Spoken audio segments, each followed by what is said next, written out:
Thank you for joining us. You're listening to the Dream Home Experts here at the 216 Creator Studios.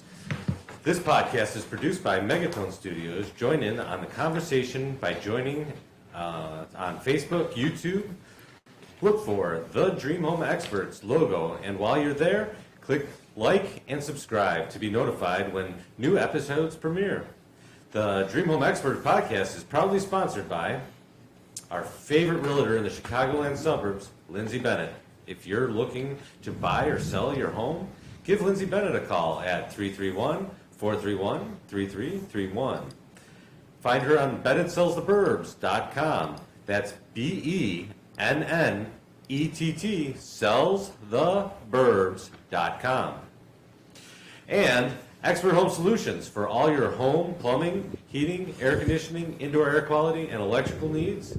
Give Expert Home Solutions a call or text at 847-376-8094.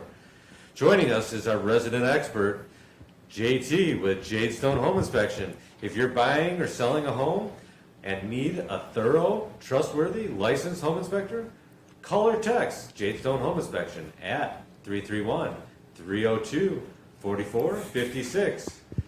Check them out at jadestonehomeinspection.com. Welcome to the Dream Home Experts podcast. I'm Mike. I'm Mac. I'm JT. And I'm Vic. And we have a special guest here talking about financial futures.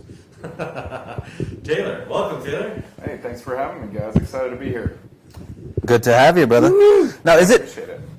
would you call it financial futures? Futures. Or would you call it financial freedom? Freedom's a good word for it, yeah. Ultimately, empowerment, right? Financial ability to make decisions that ultimately just put you in the best possible spot, right? Nice. I like that, and I'm going to add on to that in a second. Sorry, go ahead, Mike. I think, Taylor, you want to give a little a warning? Yeah, just to introduce myself real quick. Yeah, So absolutely. Taylor Reynolds. I am a registered representative of Nylife Securities. Also a partner with Noble Capital Group, affiliated with Christopher Financial Group. There'll start to be a theme here this evening, right? There's a lot of resources that I look to align myself with, and I'm sure we'll dive into that a lot more here shortly. Awesome. Very nice. Go ahead, JT. I thought I had when I was looking forward to meeting you, and it's been such a topic lately in my circle about financial futures, investing, et cetera, and adulting. You know, getting to that point in life where we start talking about that, and somebody says, a financial investor or advisor, what are you talking about, right? So there was a point that I'll never forget with my father, and my father's a miser when it comes to money, right? I probably put away the majority of anything he's ever earned, right? And one year recently, when I was working with a financial advisor finally, or met one, and I was listening to what was involved, and I'm like, man, is this something I need to do, right? I'm with my dad, and I go, hey, Dad, what do you think about a financial advisor? And he goes, what, you don't have one? That was his response. And I go, do you? And he goes, John, how do you think we got so much, how do you think I got money? You know, how do you think I'm going to retire? And I thought, holy cow, because you've been doing the math on your own investments for decades. And he goes, I'm not the one who does it. I just watch what the person does for me. That opened up a whole process of, so you mean to tell me that these people that I see waiting around in the Caribbean that are retired and they're talking about their 6 weeks of vacation, that I'm thinking, well, how do you do a 6-week vacation in your retirement? What are you, wealthy? And they're like, no, I'm not wealthy. It came down to that, you know, and I was like, well, then that means I can have that too. I just got to do a little bit of this adulting. So even though it's complicated getting into it at first, especially when you're looking at the investment going, wait, I just lost money this month. How am I losing money on the investment? How is this smart? You start looking at that bigger picture. Mm-hmm. And I found that the trust in somebody that knows what they're doing over us novice investors is just more comforting. And so your job actually provides an incredible amount of comfort to people. Do you find that? Yeah, I mean, absolutely. That is the goal. And I mean, you hit on so many good points there. It's hard to kind of pick apart which things to attack first. But really, one, the trust, right? That could not be more important. And ultimately, finding someone that aligns with your values, somebody that you can lean on to have those serious conversations. I mean, you can imagine going to a trusted doctor, right? and sharing maybe 5% of what you got going on, and then hoping that they can help you and diagnose you and do that stuff. That's a good analogy. Doesn't necessarily hit home super well, right? So trust is huge. And I think it's interesting that you mentioned those conversations with your dad, right, too, because there's been such a stigma around money and how we don't really talk about it within family. And we're starting to see that unpacked a little bit, but truthfully, it's not anywhere close to where it should be. How do you, for anybody that's, obviously like you just said, and then in JT, you did bring up the point with your father, but like, I was brought up, you don't talk about money at the kitchen table. That's right, those two, yeah. You don't. Sure. So, there is a lot of people out there that, they don't understand investments and whatnot. I have a two-part question. One is, how early should you really start thinking about financial future, financial freedom? And then two, what would you say are self-questions that an individual should ask themselves, like, okay, when do I start trusting, or when do I bring in a financial advisor to help me with these tough decisions? I think those are great questions. I'll touch on the first one. So, how early, right? And I think we're all familiar, or at least maybe not, but most are familiar with that idea of the time value of money, right? That adage of... No, I don't think what do you mean? So, allowing the more time you have for money to grow, the larger it's going to grow. Oh, sorry. Right? So that idea Well, it seems that... simple when you put it that way. Well, yeah. I'll try to focus on the simple side of things for sure, because it is... I mean, we think about it, in what college class or in what high school class are they often talking about these areas, right? They're not. At all. So I try to remember that as well. Like, you go into conversations, and we work in the industry very hard on reminding ourselves that, one, you don't want to be condescending, right, and assuming that somebody doesn't know, but you also don't want to go over something that you assume they know. So it's striking a balance of respectfully educating, and that's such a priority in the practice. But just to go back to your question, how early? You can never start too early. Like, without a doubt, we do have clients whose kids that are less than 1 year old have gotten started. Okay. But it comes back to the capacity of the family to be able to distribute that income and align it with their goals and objectives, right? But I would argue that you've got a wide range of folks that are getting started in their careers, right? So trying to relate to that average scenario of coming out of school, maybe a trade school, getting into the workforce, right? Focusing on building up some of these things that you're working towards in a profession. And the number one thing that you could do is invest in yourself, right? To move that career forward. But if you do have the ability to take advantage of some of those plans that are offered, or work with somebody and maybe get something started, even if it's small, and $20 a month or whatever it may look like, it's never too early to start. Yeah, no, excellent. I was thinking the same thing too. I think previous generations we didn't delve into that investment early enough. Whereas, and I'm a big fan of the millennial generation for many reasons. And one of them that when the topic comes up, they're not new to the topic of financial investing, the millennials. By the time they were 24, 25 years old, out of college with their first IT job, they were already getting involved in that, because when I bring it up, they're like, oh yeah, no, that's important. Yeah, we already have an advisor. And I'm like, wow, that's impressive. Totally. Yeah. And it kind of speaks to the evolution of just like technology being involved, access to information. Sure. Yep. Think about it, it wasn't that long ago. Even when working with an advisor, you had investments, you received a quarterly statement in the mail, maybe, right? That's how often people were looking at this and keeping an eye on. That's how much trust was involved in some of those relationships with managers. Nowadays, it's almost a double-edged sword, because you do have access to it 24/7. Look at your balance, freak out over it every other day, right? So you got to find that balance to stay educated and informed about what's going on, but not so consumed that it's taking away from some of the other aspects of your life, right? Now, obviously, there's so many different companies that you do that do what you guys do, right? How does an individual, or what makes you guys stand out versus the competition, to kind of sway people your way? You know, in theme with what we've talked about so far, there is not enough education out there, right? So I'm a huge advocate for folks in the industry. If you've got somebody that you trust and can lean on, providing good insights, like I am a huge fan of that and will be so supportive of any of the folks I know working with really any trusted advisor in the space, right? So to kind of piggyback off of that, what separates us, in my opinion, it is really going above and beyond on the education side of things. And I do not know if I could possibly care less about my own bottom line compared to the outcomes for the client. And that's a tough space to be in to do that, where in a lot of cases you're working either on commission or you're out there prospecting for your new clients.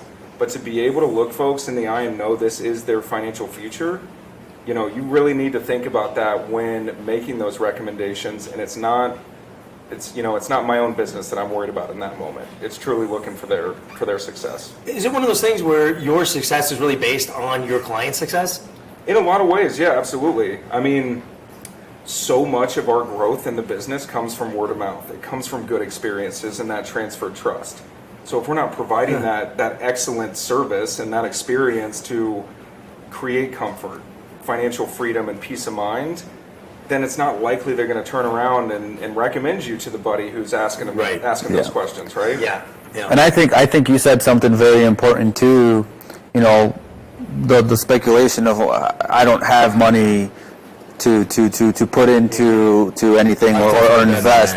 I mean, yeah. I mean, but that's the case, right? When you're just trying to squeak by, when it's paycheck to paycheck, right. You're like, how I don't have anything to invest. Yeah, but you know, Tyler just mentioned that you could start small, as much as $20. Right.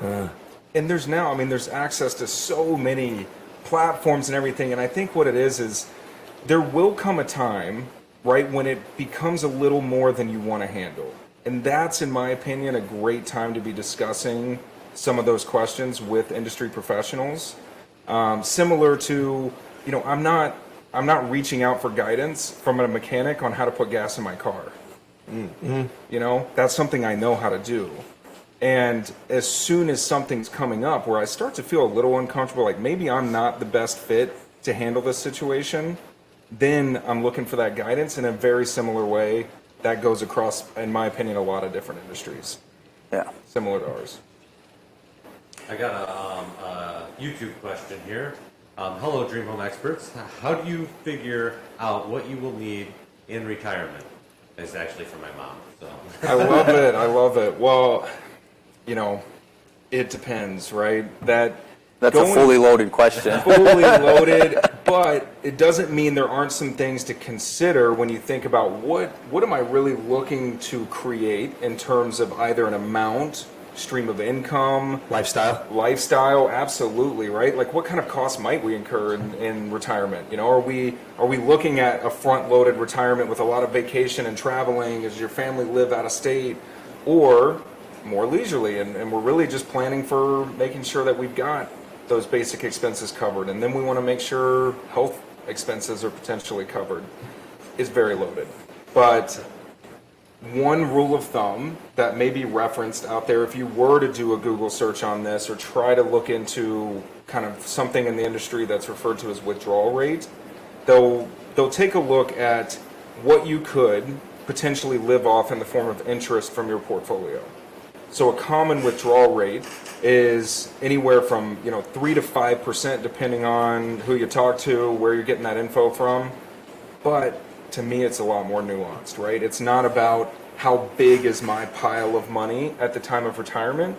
The much more important question is, what kind of income can I create from that? Mm-hmm. Gotcha. That makes perfect sense. And I think some of us have seen that. I certainly have seen that with a good friend of mine that I've been working with for my entire career, and I've seen him become a self-made millionaire through hard work. Mm-hmm. But he had heard that the secret to wealth was 7 forms of income. Right. So he was like, hey, I like that. I'm going to go with it. And that's what he did. Whether it was just a condo property, whether it was a small app that had the Acorn investment, whatever, he just started chalking up these different forms of small returns monthly or quarterly returns, and that seemed to work.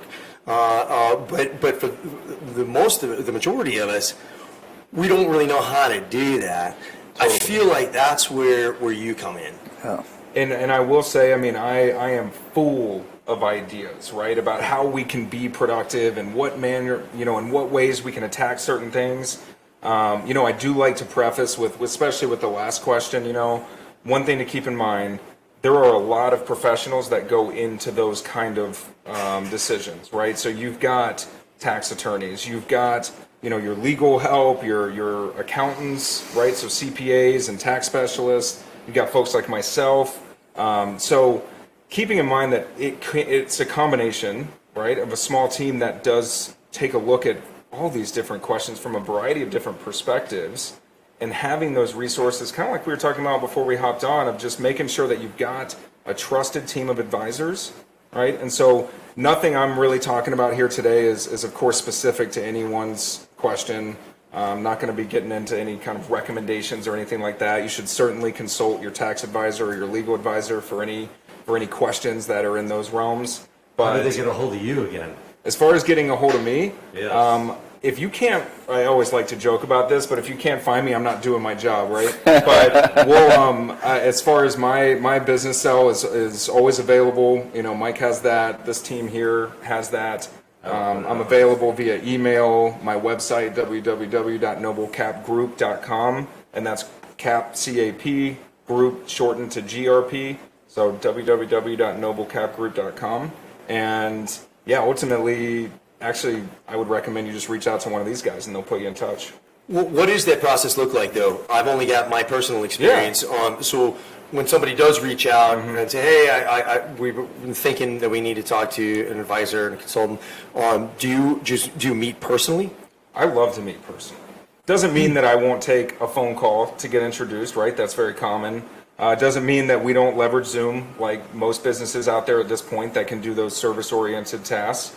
But love to meet in person, and I appreciate the question about the process. I am very engaged in a consultation to get to know what questions do we have, what's important, right? Because what I'm hoping to achieve with folks is really an educational journey to fill the gaps where there are gaps in the financial space. So that could be questions around insurance, it can be questions around investments, retirement planning, long-term care, expenses in retirement. There's so many different avenues.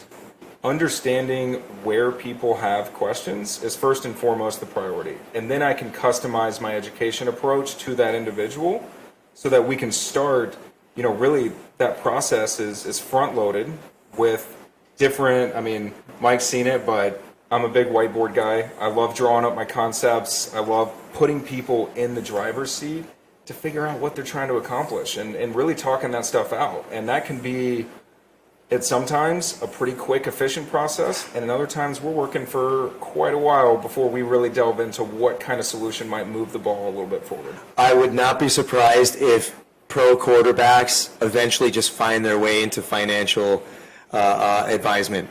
Yeah, the analogy, when you said whiteboard, I immediately pictured the football. Okay, absolutely. So the wide receiver is going to cruise out here. Now, that investment may pay off, but it may not. So you're going to keep an eye on that. But really, you're going to look at that safe investment. That's your third route. That's the running back. You're ready for the safety valve. Some backup plans, right? There's got to be a ton of analogies. I'm a big fan. And honestly, that is the nail on the head. Sports analogies are probably my go-to. For sure.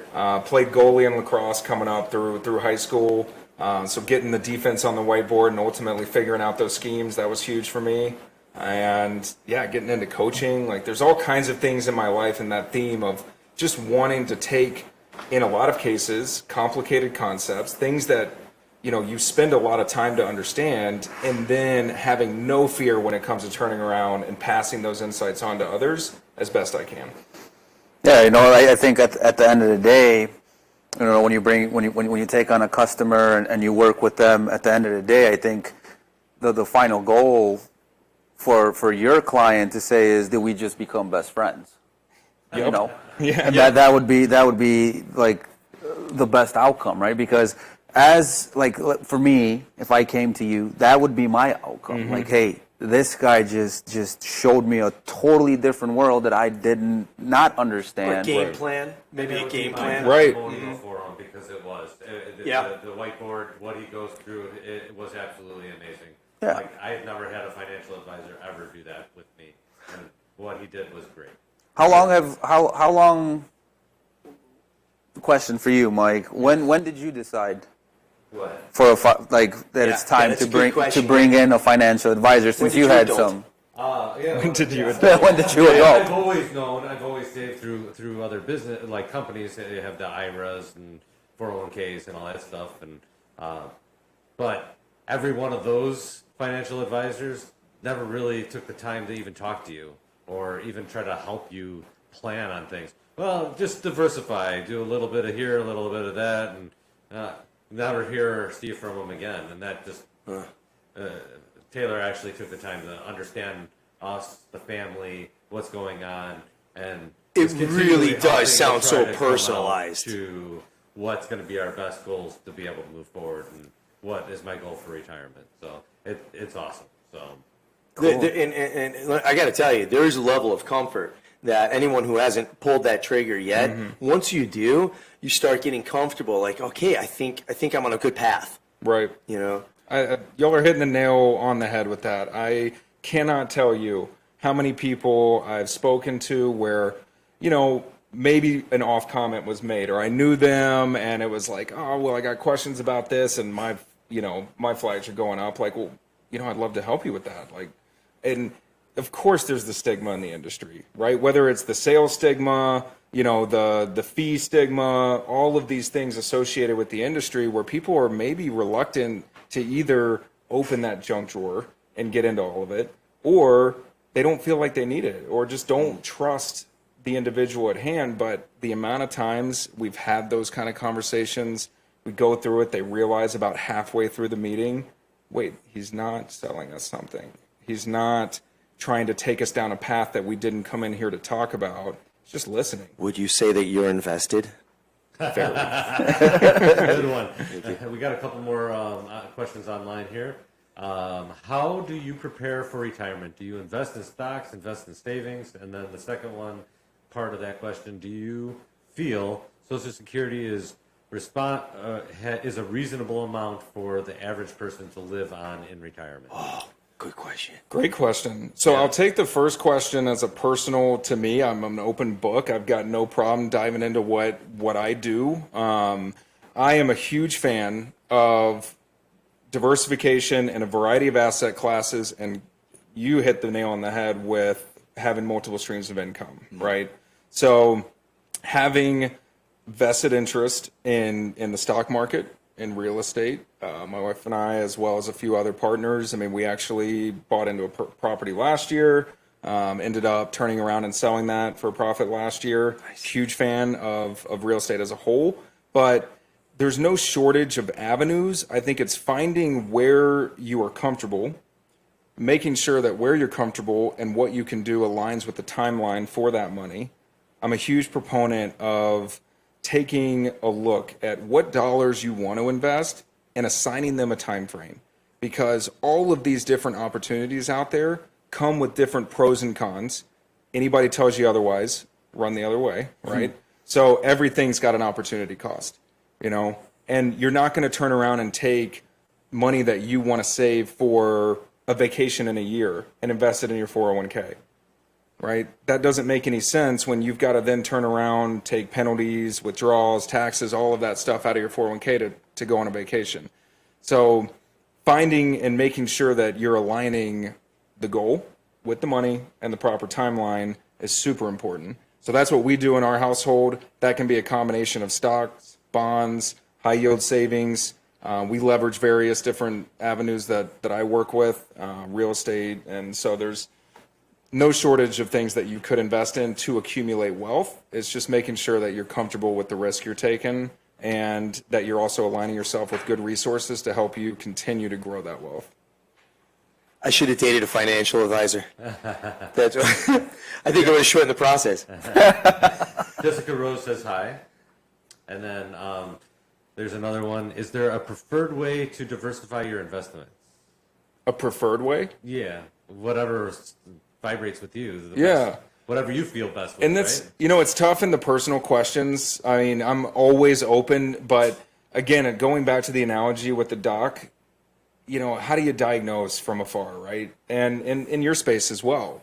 Somebody maybe calls you up and is, oh, I've got this thing coming out of the sink, or maybe there's a plumbing issue and they're trying to describe it over the phone. You're like, what do you want me to do from here, right? I got to get in there. I want to see it. I want to know what's going on.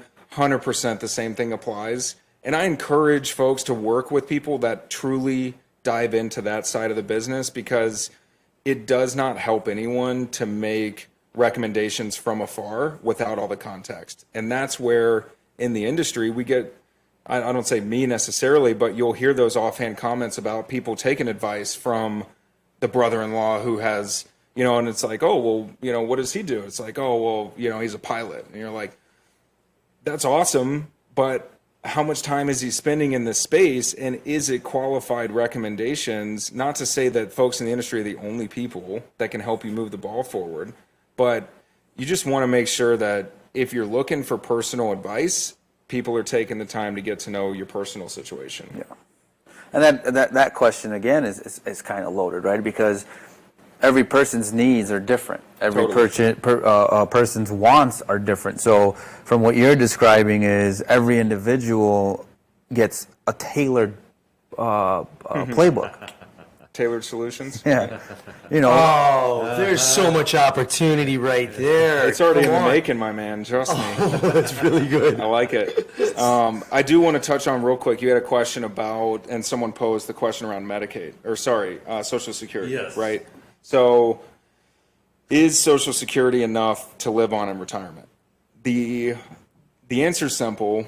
If you have an incredibly low need for income in retirement, and you're very, very, very confident in the U.S. government paying that out throughout the entirety of your retirement, perhaps it could work.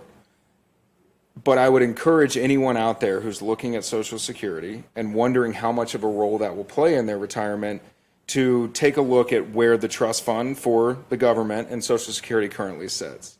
Because it's set to default in 2031, meaning no money left in Social Security in 2031. Now, does that mean that's where we're going to be in less than 10 years? Obviously, they have the capacity to make adjustments and do things to extend that. And it's not a warning shot. It's just, this has continued to happen. Look at, the debt calculator for our country. We talk about the one way that our government creates revenue, and it's through taxes. Well, the government has done a job of creating additional debt over the last handful of decades to a point where we're at a clip over $31 trillion in debt. And that can be scary for folks thinking about, do you want to simply rely on something like that, government backed, that really you have no control over? Or do you want to be in a situation where you got options? And that's what we help people do, is create options. I love options. Options are great. Yes, they are.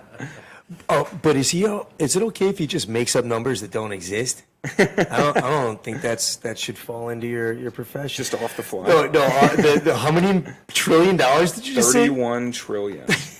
That's an actual number, though. It is. Oh, you can. The That Is scariest, that real? the It is. scariest part is when you actually pull up the calculator. I can't figure out how many zeros go in that. I don't even know. Too many. Too many zeros. But there is a website that will actually allow you to watch that debt grow every second.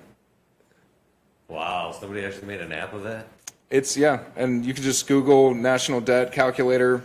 It'll show you right It there. will show you right there. And it's a big old red Without getting too political or anything like that. I mean, that's one of the biggest thing that was talked about in the last month with the debt ceiling being reached and whatnot. That is a scary thought for Totally. Social Security. Right. Social Security, Medicaid. Yeah. We've got states rolling out programs that are mandating plans for long-term care, government subsidized plans for long-term care. The state of Illinois actually just created, it's now going into effect where if you have 5 employees as a business owner, the state of Illinois, through their Secure Choice program, is requiring that you have a retirement plan or opt into the state-run program by November 1st of this year. So look out at any of the legislation, and there is no shortage of evidence that as a country, we're not saving nearly enough. And so once we hit that point where either we don't want to work or we can't work, which is the overwhelming majority actually get to a point where they can't physically do the job that they're trained to do, and now we're reliant on government programs. Which is confusing to me. All this is confusing to me, to be honest with you. I'm such a novice in all of this, but...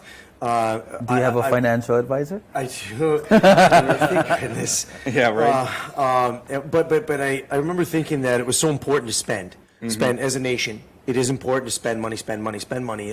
There was obviously incentives to do that. Spend to keep the money circulating through our economy.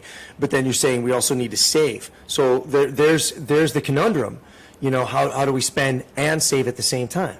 Striking a balance. It's tough, right? And that's where having a good hold on ultimately what you make, what you keep, and what you can spend comes down to just responsibility in the household, bringing in resources if you need to, but having a firm understanding of what your capacity as a household to spend is.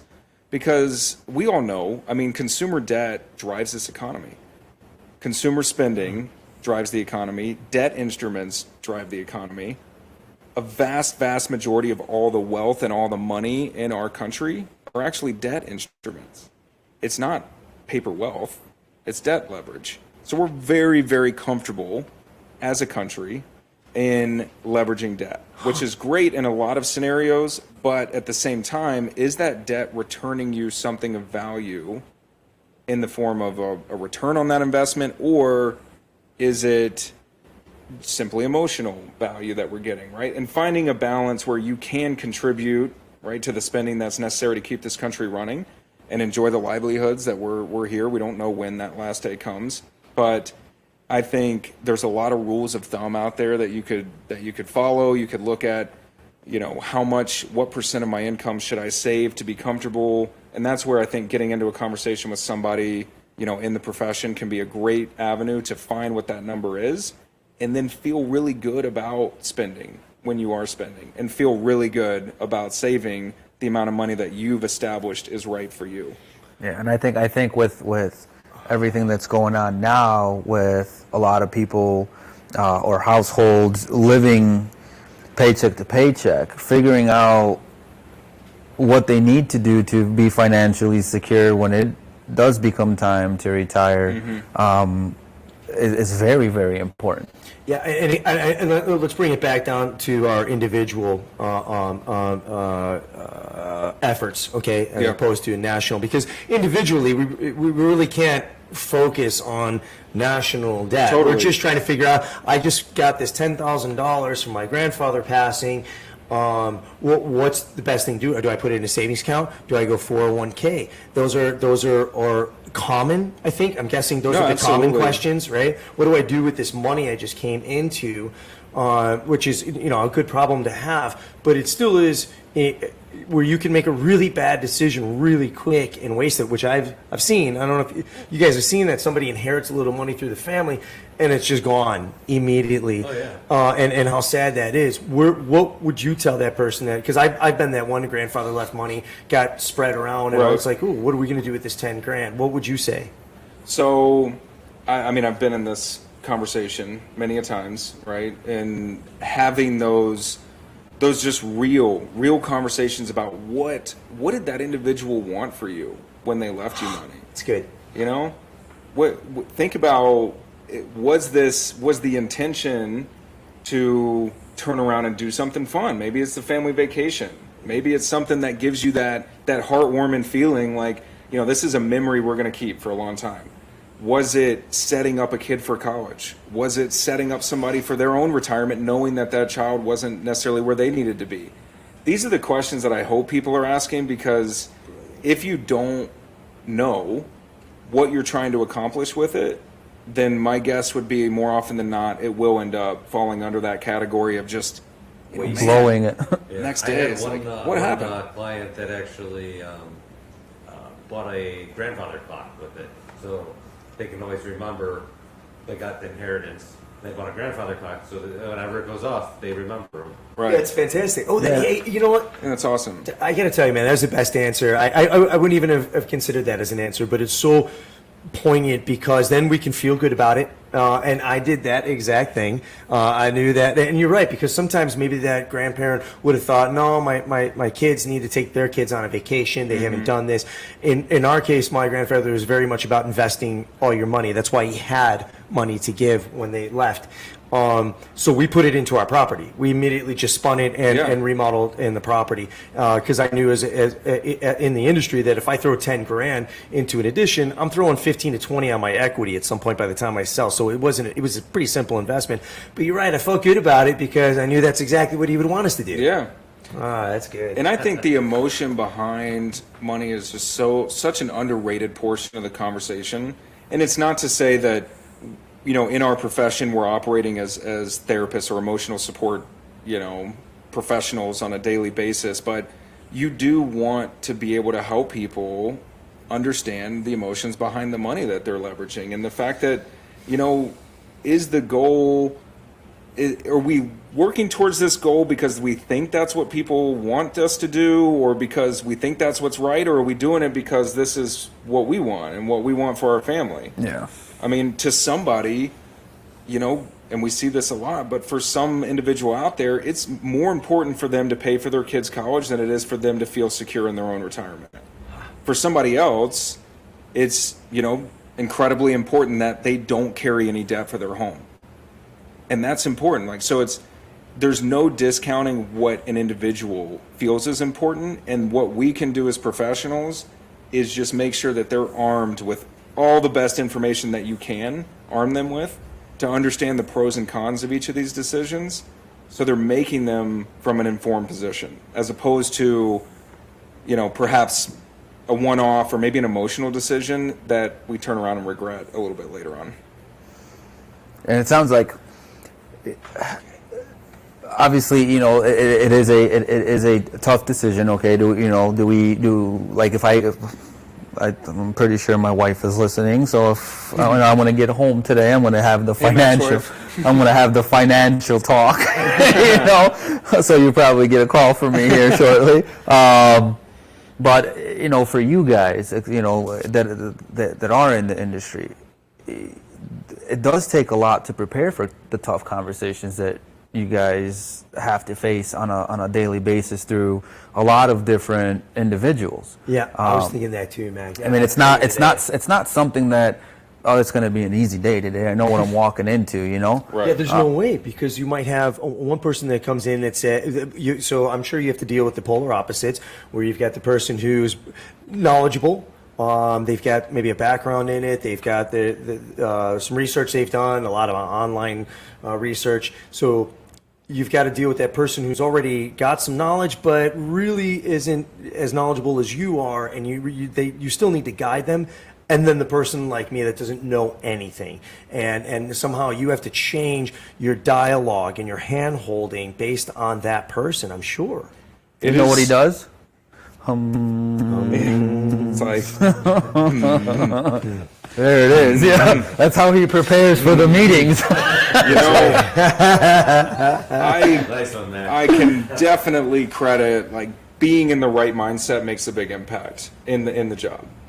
You are diving into some of the most serious conversations with families, right, about important things, and you know, whether or not it's, I mean, seriously, being at the table while you're delivering a death claim on a policy you wrote, where, you know, you've got people at their toughest moments in that financial situation, knowing that from some of the planning you've done, at least through all of that, the finances aren't the biggest concern, right? And, you know, whether or not somebody is coming in with a little less information than somebody else, it's just being able to treat people as people. And, you know, I have clients that know a lot more than I do about a lot of things. And I know what I know. I know what I can help people with.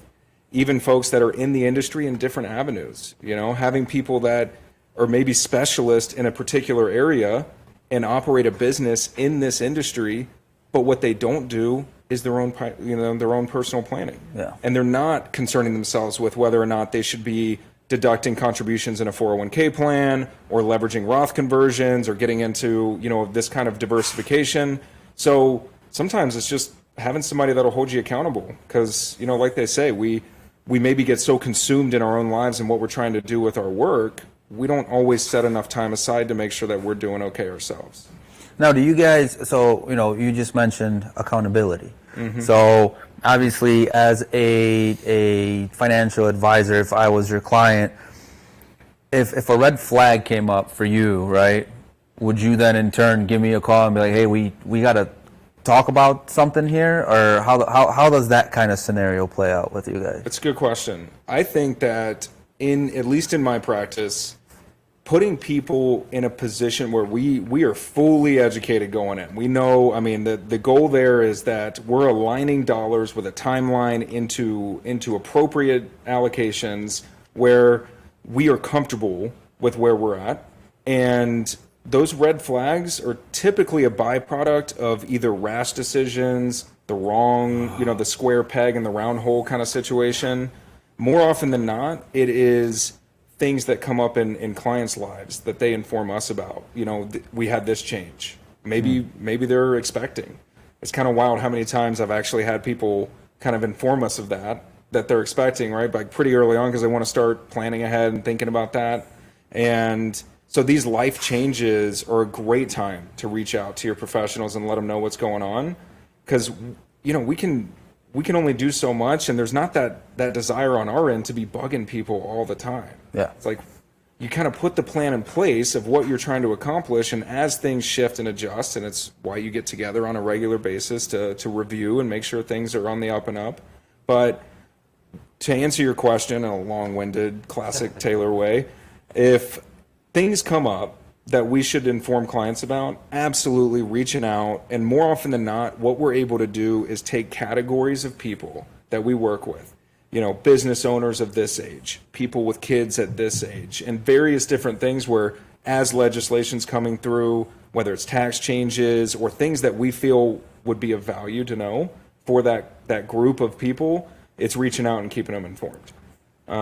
So for instance, if I come across a new strategy, and that's one of my favorite things about this business, always learning, staying on the industry kind of trends, if you will. Taylor, you're in good company, man. That's our mission every day. How do you keep up to date with all the different investments and It's a good, regulations and all that stuff? And there's no shortage, right, of resources. For me, a lot of it is good people in strategic positions. Right. So strong relationships with tax attorneys where we're having regular collaborations, having the right newsletters in place, which I'm happy to share, kind of at a later time with some links to those. Some of them are industry professionals, some of them are for the public. And, I think that for the most part, it's having hundreds of conversations a week with just awesome people that, I'll randomly be talking to somebody and mentions this, and now I'm diving in to research it further, and I'm like, oh, well, I should see what the tax guy's perspective is on this, or I'll go and talk to an attorney's perspective on this and start to put all these puzzle pieces together. And then anytime I feel like there's value in that for the clients or for somebody I know, it's just trying to reach out and share that there's things that you could always be doing, but at the same time, understanding that this stuff isn't always a priority for people. It's not like everyone wakes up and is looking to tackle adulting every day. So it's finding that balance of, hey, I'm here to help, and here's some stuff that may be helpful at a point in time in the future. You want to talk about it? Give me a holler. Where did you develop this passion? Have you always had a passion for financial, or is this something that, where did it come from? Love that question. And I think the passion for collaboration, team, and helping people has always been there. It's funny because I did study finance in college for a period and actually didn't like it. And mainly because I was doing corporate accounting classes and going through, they don't teach a lot of this stuff in college, at least where I was at. And with that, I did an internship at one point in time, and I took a little visit down to the finance department and kind of saw something I wasn't too thrilled about. And my perception of the industry was, number crunching, doing this and that, sitting behind a computer. Sounds riveting. Riveting, right? Not getting to talk to people like we're doing here. So after college, I ended up getting into the beer industry, which was a lot of fun, for about 5 years. And after that, at one point, I did have somebody reach out. And I had known some advisors, kind of like you had mentioned with your dad, or somebody in the kind of relative space where my folks had worked with somebody. And my mom always says she's no surprise that I landed in this field, but I had no idea that there was a role out there where you could combine finance, marketing, entrepreneurship, sales. Like, you're doing all of these and wearing these different hats, but at the core of all of it, you're just getting to know people, building relationships. I have two questions. You mentioned, get with your financial advisor, talk about different strategies and different life changes. How often would you recommend meeting with that certain individual? I think it's very personal with the relationship you have with that professional and with anybody, really, whether or not you're getting, perhaps it's a family member that has done a lot of research and has a tremendous amount of expertise to share, and how often are you talking with that individual? And regardless of where you're looking at it, I think it's just how much of a priority is it to you to continue to advance your knowledge in this space, and depending on the professional you're working with, that could be as infrequently as an annual review. Okay. But for many clients, it is a lot more. What would you say the average is? Yeah. The average, I mean, a vast majority. Of Maybe the that's not folks, fair. No. It's too varied. a good question. And I haven't. I mean, as far as thinking about it, I do keep in close contact with a lot of the folks that I work with. So that could be, and mainly because we've developed such good friendships. So I also like people to know that if somebody's reaching out in this space, at least my take on it anyway, more often than not, it's not about your finances. It's the sports game last week, or how the kids are doing. It's catching up on life in general, because it goes back to that answer of what is going on. Has there been any changes that we should be aware of? So it's finding that balance with the client themselves to figure out, are you more prone to let me know if something's going on, or do I need to take that onus? And do I need to catch up with you every now and then to figure out, what's changed here? Do we have any major things going on? It makes perfect sense. I think my family, we just went through that. In fact, because my wife and I all of a sudden stumbled recently on an agreed plan for our retirement, a goal. Sorry, not a plan, but a goal. Right. A goal for our retirement, something that we thought, okay, this works. This is what we want to do in our 60s, and we narrowed it down to a 10-year window that we want to do this in our 60s, and then it was like, all right, now we need a plan. Immediately called up the financial. Like, there was no doubt at that point. We're like, all right, we got the goal. Now we just need a plan. Yeah. So yeah, I guess it is. You're right. It does come down to some sort of a change. It could be anything. That all of a sudden you think, okay, we better call our guy. Right. We better get a plan. Better figure this out. Let's find out if it's even an option. Totally. Because the life events are a common response. I mean, if it's, I already referenced expecting, maybe it's, okay, like, this is going to be the year. We're going to buy that home that we want to buy. Let's get serious. That's a call I get. It's those kind of life events incorporate just very, very much so, very strategically into how we work and how we ultimately try to empower folks to have the information they need so they can get to it quicker, more efficiently, minimizing taxes, increasing returns, all those good things. Taylor, I assure you, there is going to be a couple somewhere waiting around in the crystal blue water of the Caribbean, having their little cocktails at 2 p.m, thankful for knowing you. Yeah. Yeah. I appreciate because that. I really have come to believe that is the most common path we have to that lifestyle, is having people like you around now in our lives. And the second question that I had, it kind of touching on what you said now and a little bit earlier, is for the people that don't know anything about the financial world or where to even begin, right? There's a lot of companies out there. Totally. For like for me, right? I've never and I'll be honest, and I've never talked to a financial advisor. I know what I know from individuals like you, just side conversations, Right. and then a couple other people, but where would I begin to make a list of questions that I would want answers to find my best friend? That's a great question. Where would you begin to kind of start to develop those questions, and what kind of questions should you be asking? Should Is be that what I'm asked, hearing? like basically just to weed out the like from sitting here and from knowing you, Yeah. like even if I didn't know you personally, but just from sitting at this table, I know that Like, you're what's the Right, first like, question say- you would ask yourself or ask? no. the- So ask an advisor. advisor, Right. right? To kind of weed out the, okay, is this guy really in it for my best interest, or is at the end of the day, if he's just making a paycheck?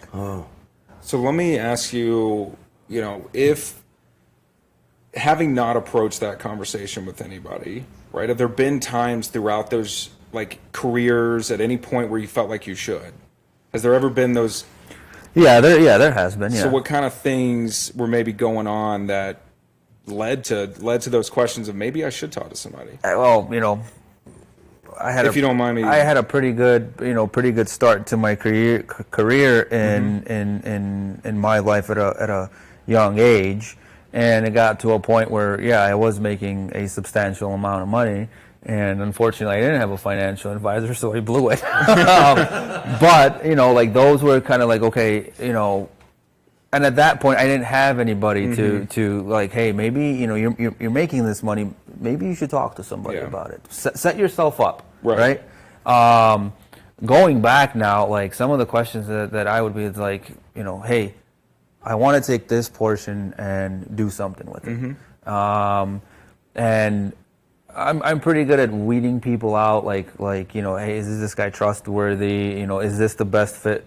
Is this the best person fit for me? Yeah. Like, are we going to get on the same page, or is he going to fight me on everything, right? So like my questions, like I would try to use a little bit of reverse psychology and be like, well, what are your interests in me? And then that kind of opens up a double-ended conversation. Yeah. Like, But what I'm hearing is a lack of trust in the industry, which is not unusual. And that actually was something I was going to ask you, was having not spoken to anybody, right? What are some of those just general feelings about folks in this space? What kind of thoughts coming from somebody who isn't working with anybody and likely knows folks in the industry? Or I know you've heard stuff, right, about the industry. So I'm just curious to hear that perspective. I mean, so I mean, obviously you hear the perspective. Oh, don't go talk to these people because they don't know what they're doing with it. They're going to take advantage of you, right? And then you sit with individuals that actually do care and want to know you as a person and really, really want to dig deep down to find what your end goal is. That's it right there, in my opinion. You were asking, what questions should I ask? It's not necessarily a specific question you should be asking. It's how much is the advisor asking me? How interested in That's learning? interesting. Yeah. How much are they looking to engage me in my goals and my objectives and understanding what I'm trying Again, to it's so accomplish? personalized, so Yeah. tailored. Right. Or you have the side of it where you know what you want and you're looking for more of a transactional relationship where you just need somebody to get the job done and you're not really interested in that kind of guidance. So keep in mind, there are a lot of different avenues in this industry. Everything from brokers to planners to advisors and agents of broker dealers, and there's so many different people, and the way that they operate, I'd recommend to anybody out there, if you're unsure, spend a little bit of time. Most will offer up a consultative conversation and see how you feel and see how engaged they are. That would be my secret message to anybody who's trying to uncover where their best friend might be. Have some conversations, and don't be scared, because unless you're signing on the dotted line day one, to throw a cost out there and you're blindly jumping in, you're not, for most of these guys, you're not paying to just chat and see what's going on, to see if you vibe and if there's a good rapport there. So I encourage people to really just feel it out and see if you can find somebody that is truly and genuinely engaged with engaging. you. Yeah, absolutely. Oh, that's good. Tyler, the conversations here were very genuine, and I'm pretty 100% sure that the people that are listening to it have a different perspective of what you guys actually do in the industry, and I wouldn't be surprised if anybody that's listening wouldn't reach out to you. So I just want to kind of go back and how could they get in touch with you again? Yeah. And honestly, for anybody, that is listening, and whether you have a trusted advisor or a relationship out there or not at this point, going back, I think it's meant to be mutual. It's meant to be a relationship where there is give and take. And like we were talking about, with being open and genuine with that individual so that they can truly help you, and vice versa, that individual being genuine and authentic about what they can help you with, as opposed to trying to be the jack of all trades, the individual who's got every answer. I could tell you right now, I do not have anywhere near all the right answers, but what I do have is a tremendous network of folks that have great insights, and I'm not afraid to leverage those at a moment's notice to kind of look to achieve the best outcome. And if anybody wanted to talk, my number, which I don't know if this is a good. It's up on the banner right Oh, now. okay, fantastic. So my contact information on the banner, but whether it's reaching out to the business cell, you could shoot me an email. You could reach out to any of these guys here in the room, and they will be happy to put you in touch. And again, more than happy to just have a conversation. It doesn't cost anything. I've got another question, Taylor. How long have you been in the industry?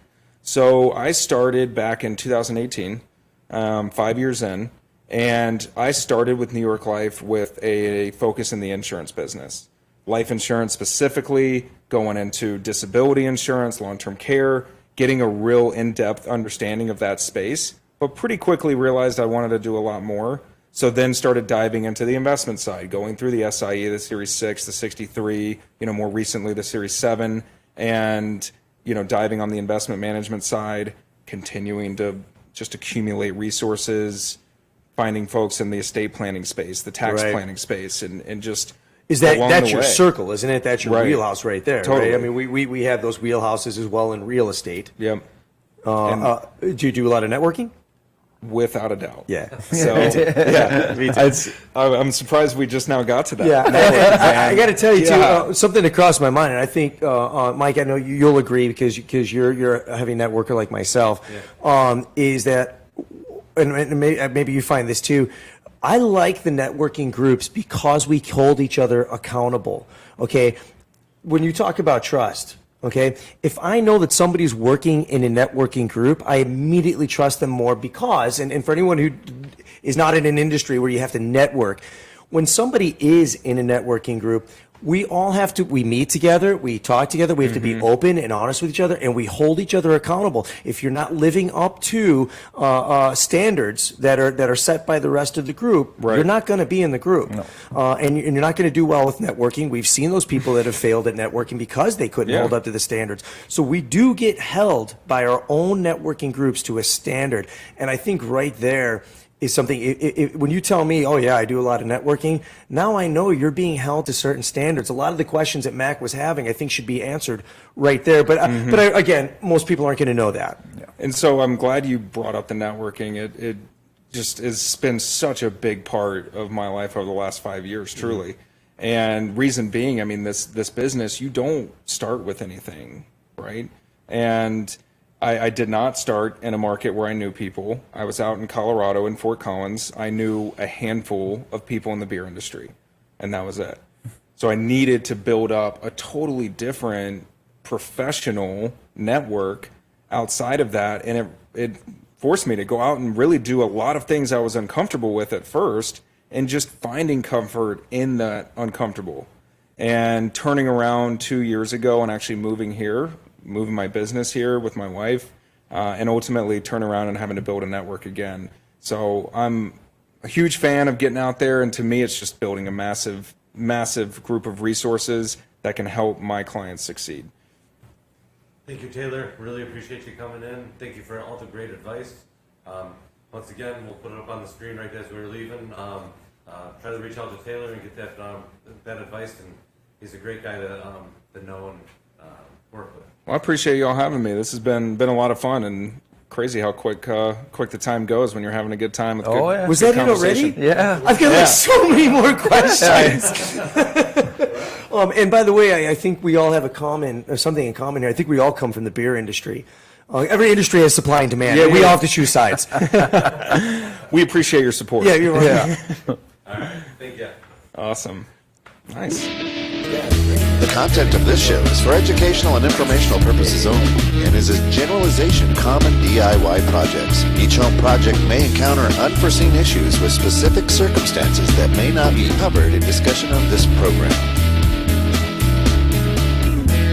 This program makes no representations as to the completeness of the information and expressly disclaims any implied warranties as to the fitness of the information to any particular purpose. Before starting any projects, it is recommended the homeowner research the skills and proper materials necessary, as well as any and all local requirements for permits. If there is any doubt, it is advised that a licensed contractor be consulted prior to commencing your particular project.